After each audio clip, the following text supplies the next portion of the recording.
존재의 숲에 있습니다. 7번째 베르그손 강의 이어나갑니다. 오늘의 주제는 게스클라 마띠에흐, 물질이란 무엇인가. 베르그손 책을 읽은 사람들 아실 겁니다. 정말 물질 개념이 어렵죠, 그죠? 그것은 우리가 물질 하면은 근대적 사고에 머물러 있으니까 물체의 속성이다. 이 물체는 공간 안에서 운동한다. 이런 사유들. 그래서 이 세계에 보이는 모든 존재자들을 우리가 개별자로 만들어서 명사를 갖다 붙이죠. 그죠? 나뭇잎, 실록들, 돌, 건물, 모든 것을 명사로, 그죠? 다 잘라 놓은 거예요. 그래서 이것을 이미지들로 우리는 지각하는 거예요. 이것은 이미 베르그손이 말하는 물질 개념이 아닌 거예요. 예도의 클래스로 풀겠습니다, 여러분. 좋아요 잊지 마시고요. 애청하시는 분들 가운데 여건이 되시는 분은 사막의 철학을 후원해 주시면 감사하겠습니다. 베르그손에게 있어서 물질은 뭐냐? 한마디로 말하면 흐름입니다. 흐름, 플리, 물이 흐르는 것과 같이. 또 다른 말로는 움직이는 하나의 연속체인 거예요. 물질 역시도 질로 본 거. 하나의 연속체와 같이 흘러가는 거예요. 에너지로 본 거예요. 이미 물질과 기억 4장에서 깊이 있게 물체의 운동들이 어떤 방식으로 이 물질의 연속성의 개념을 해체하면서 인간의 삶의 유용성을 위하여 파괴되는지를 말하고, 그죠? 물질이 왜 지속으로서 질적으로 연속체인지를 말하는 그런 지점이 있죠, 그죠? 양자물리학적으로 미시세계적으로 물질을 보게 되면은 그 물질은 빈 공간에서 움직이는 입자들이 결코 아닐 거예요. 그것이라기보다는 에너지의 흐름과 같은 거예요. 상당히 양자물리학적이죠, 그죠? 양자물리학보다 25년 전에 나왔는데 물질과 기억이, 그죠? 거기에는 물론 맥스웰, 패러데이, 톰슨 이런 과학자들의 전자기학이 들어와 있어요. 그런데 이것은 이미 1920년대에 나타난 양자물리학의 논쟁을, 그죠? 선취하고 있다고 해도 과언이 아닌가. 물질은 움직이는 하나의 연속체다.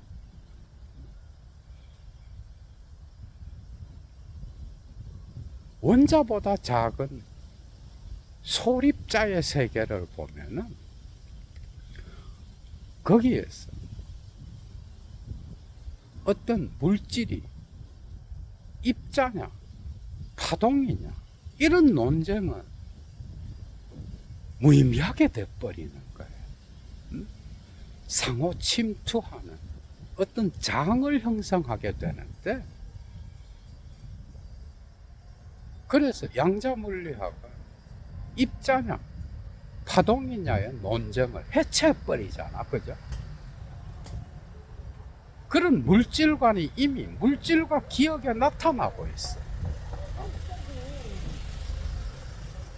1896년에 출간된 거죠.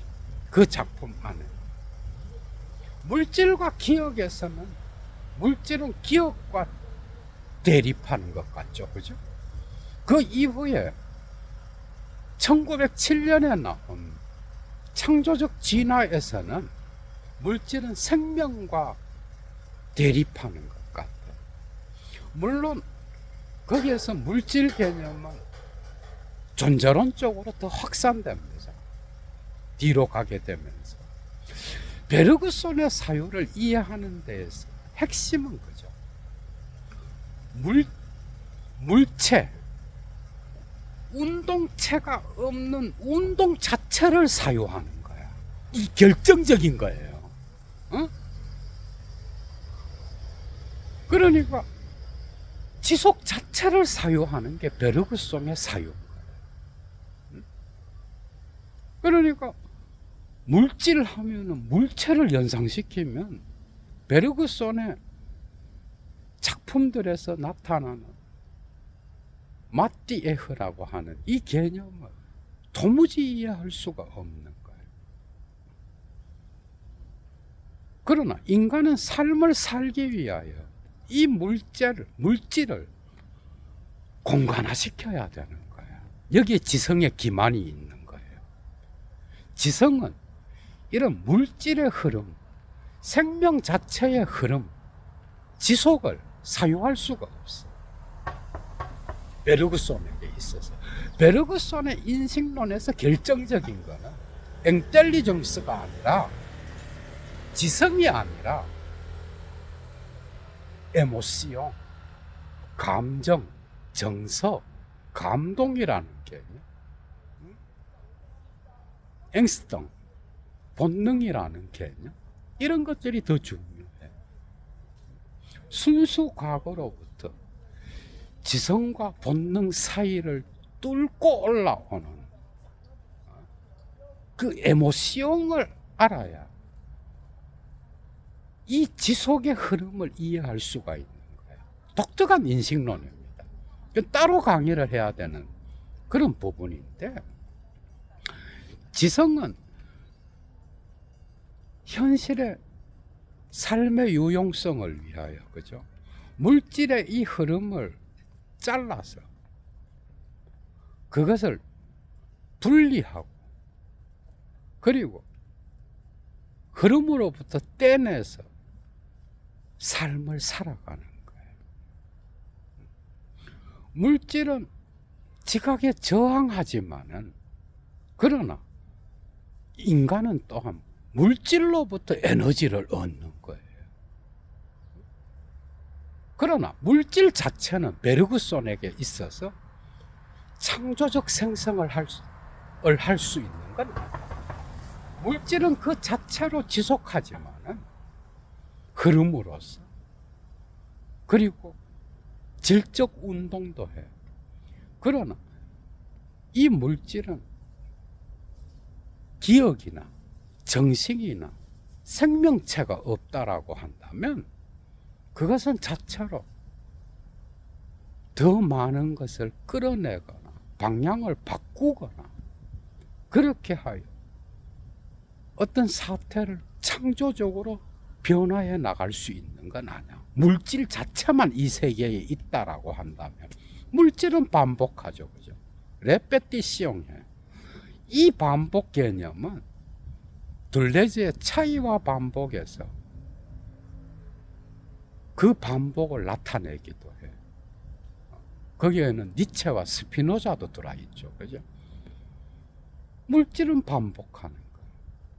그러나 기억과 의식과 생명체, 이런 게 없다라고 한다면 물질은 자체로 창조적 생성을 해나갈 수 있는 거나, 물질은 자체로 흐름인 거예요, 그죠?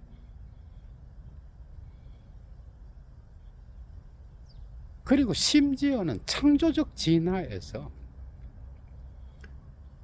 엔트로피 법칙을 갖고 존재론을 이야기하거든. 물질은 하강하는 운동을 해요. 생명은 상승의 운동을 해요.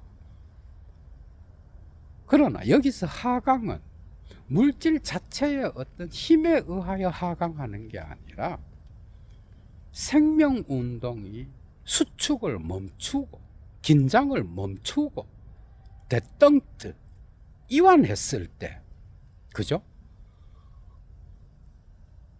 그때 그 중단된 자리에서부터 물질은 이완 작용을 하는 거예요. 끊임없이 하강 운동을 해요. 그러나 절대 무의 자리로 떨어지진 않아. 점점 공간화되는 거야. 그러나 완전한 공간화로 나타나는 건 아니야. 그러니까 생명 운동, 정신의 운동이 수축과 긴장을 멈추면 이완 운동이 나타나는데, 그때 물질은 자체로 하강 운동을 해요.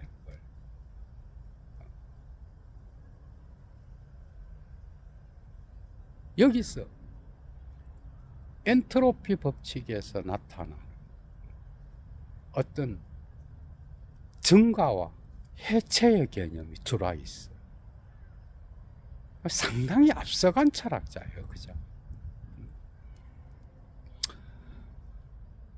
그래서 물질은 끊임없이 반복하면서 인간의 삶의 이미지로 나타나. 그런데 이 이미지들은, 그죠?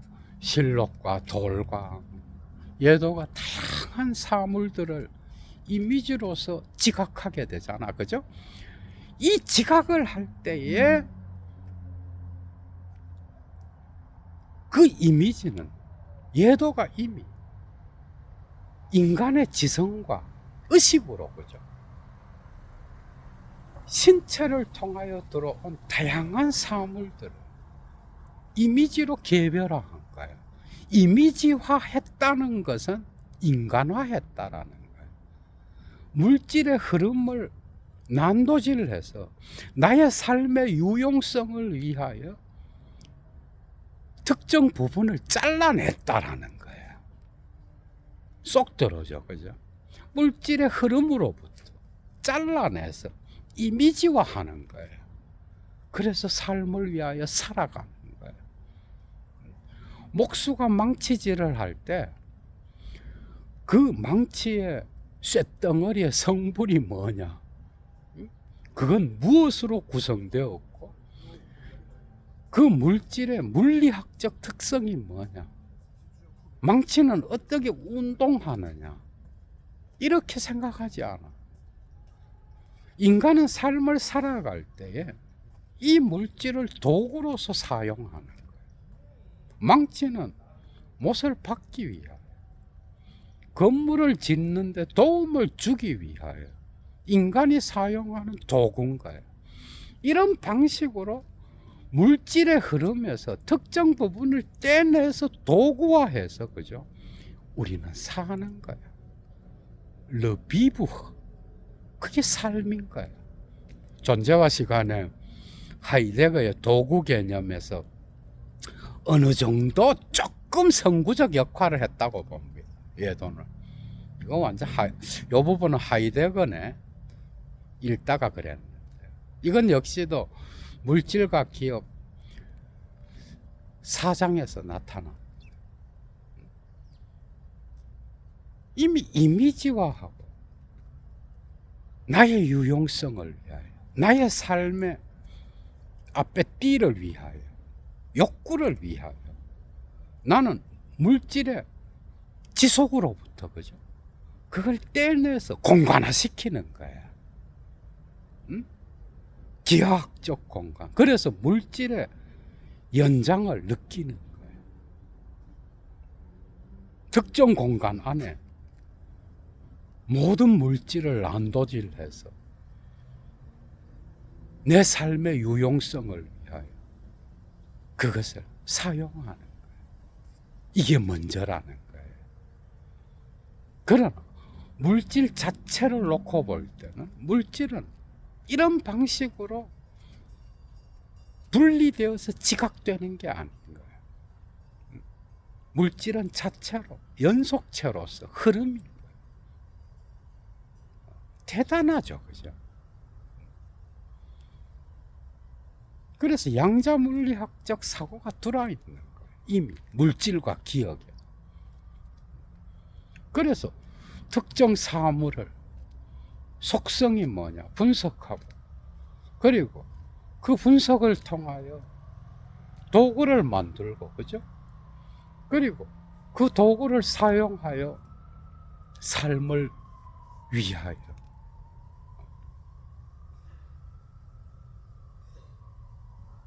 나에게 필요한 것을 채우는, 거기에서 인간은 지성을 통하여 물질을 공간화시키는 거예요.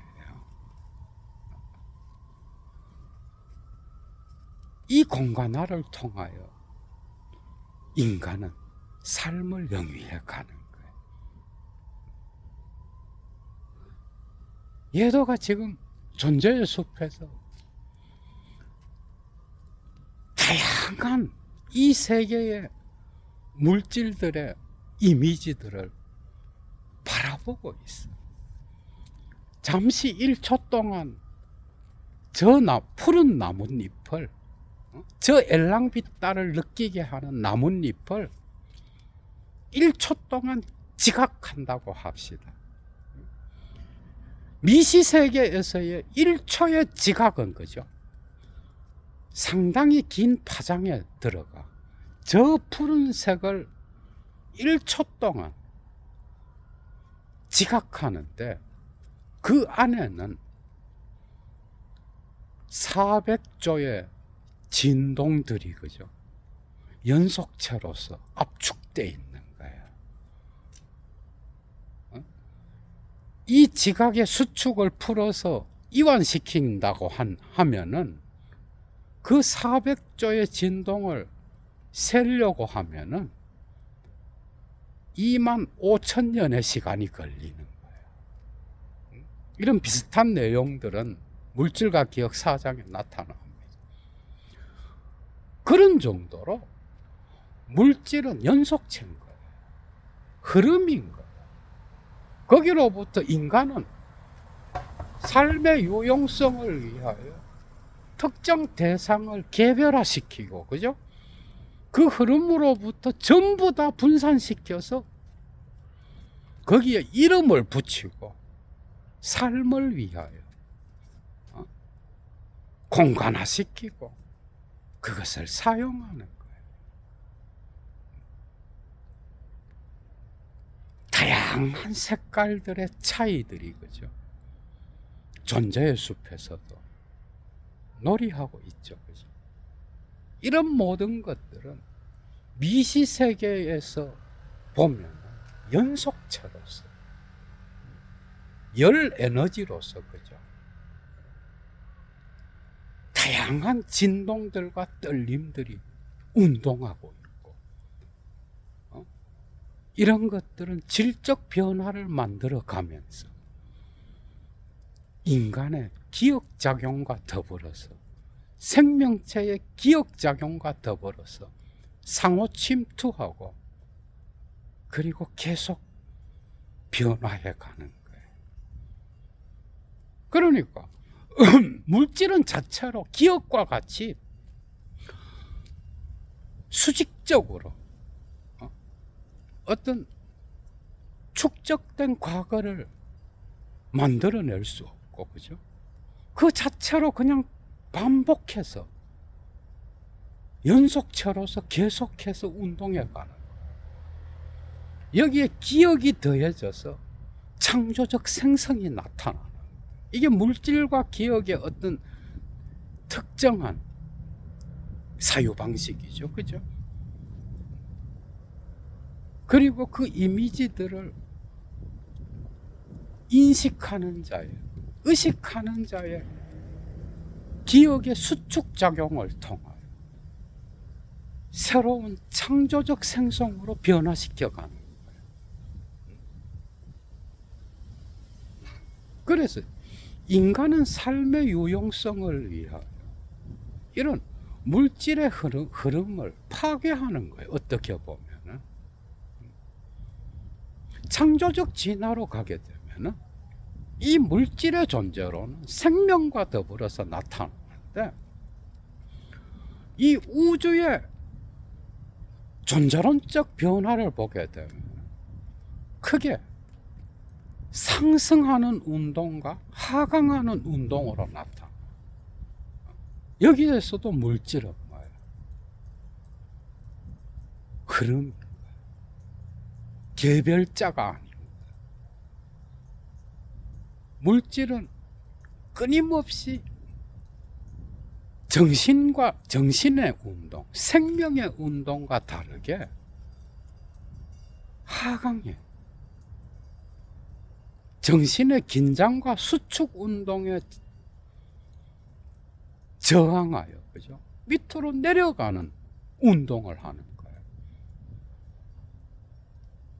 이 운동을 다시 붙잡아서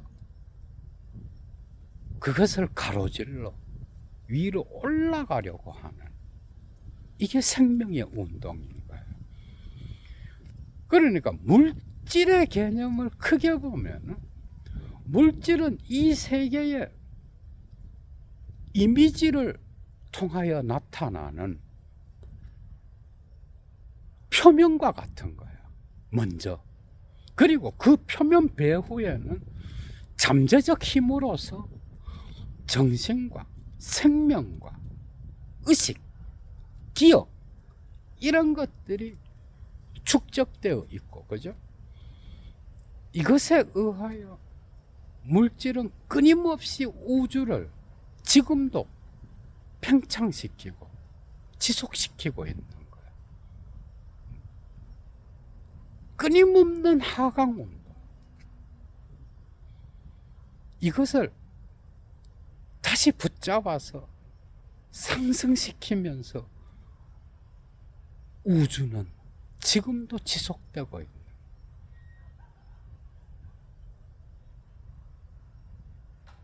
그래서 특정 공간 안에서 물질의 운동을 물체의 운동으로 변화시켜서 인간은 삶을 살아가고, 거기에 기억작용을 통하여 이것을 또 다른 방식으로 변형시키면서 살아가지만, 사실 거기에서 물질은 뭐예요?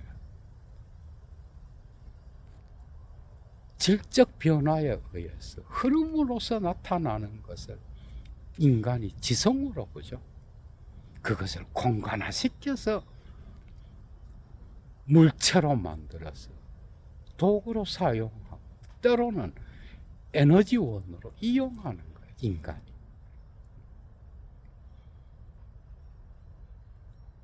창조적 진화에서, 그죠?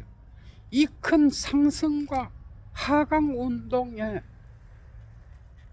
마찰이 없다면 진화는 불가능한 거예요. 오늘날의 과학과 다른 것은, 베르그손의 물질 개념은, 그죠? 그 자체로 생성 변화, 창조적 변화를 만들지 못해요. 이게 이제 좀 오늘날의 과학하고 대화하기가 좀 어려운 부분인 거예요. 오늘날의 과학은 물질은 그 자체로, 그죠?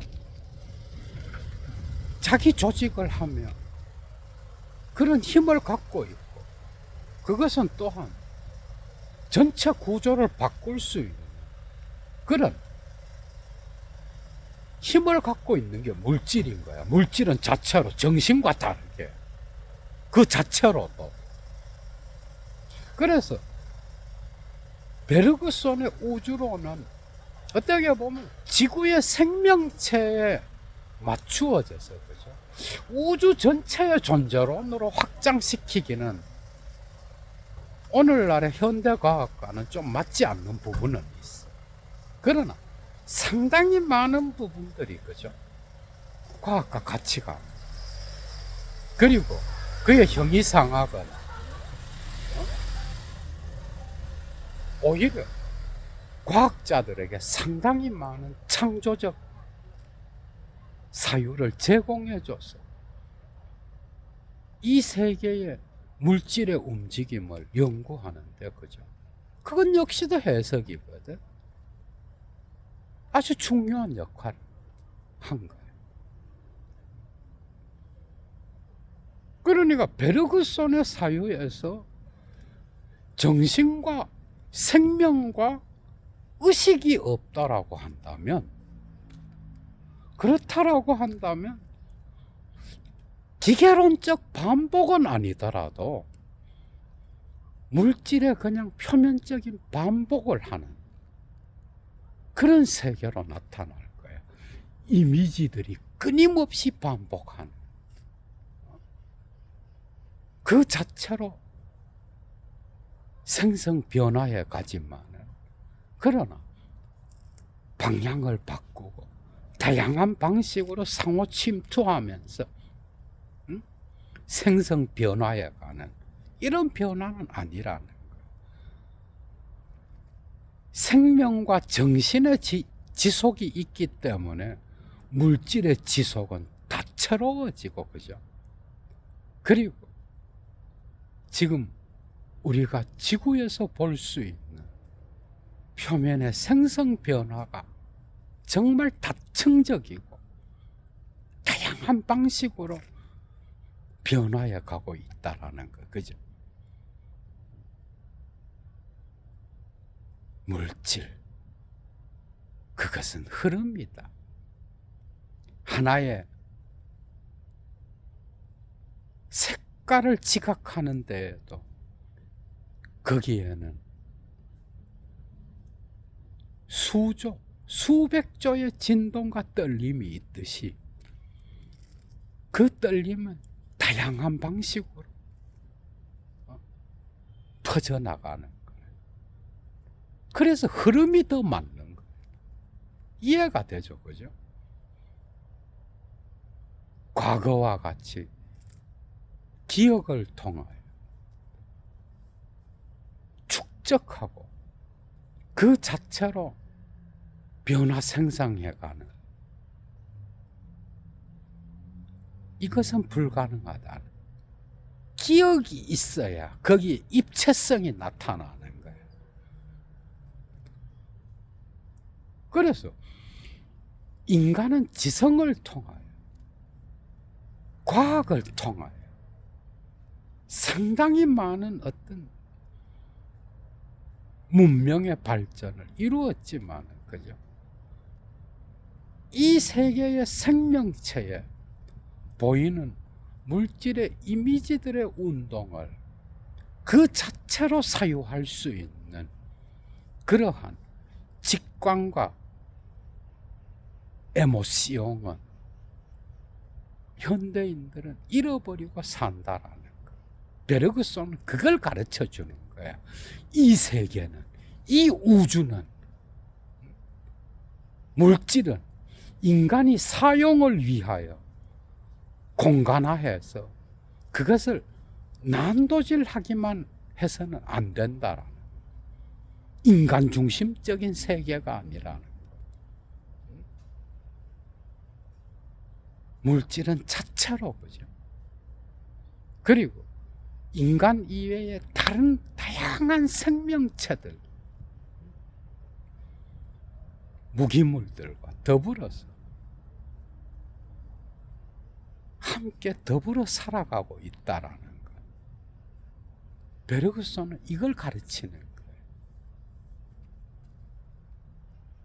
물질이 없다면 생명체는 살아갈 수 없는 거예요. 그죠? 그래서 이 다양한 이미지들의 세계가 그 배우의 잠재적 힘으로서 숨쉬고 있는 생명 자체의 운동에 의하여 계속해서 지금도 변화해 가고 있다라고 하는, 인간은 물질을 지각으로 밖에는, 그죠? 접할 수가 없잖아, 그죠?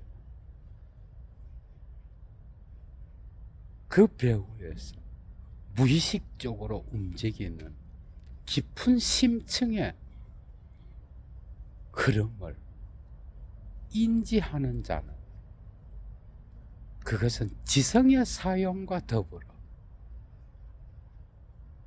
어떻게 보면 본능과 감정과 정서를 다 활용해야 되는 거예요.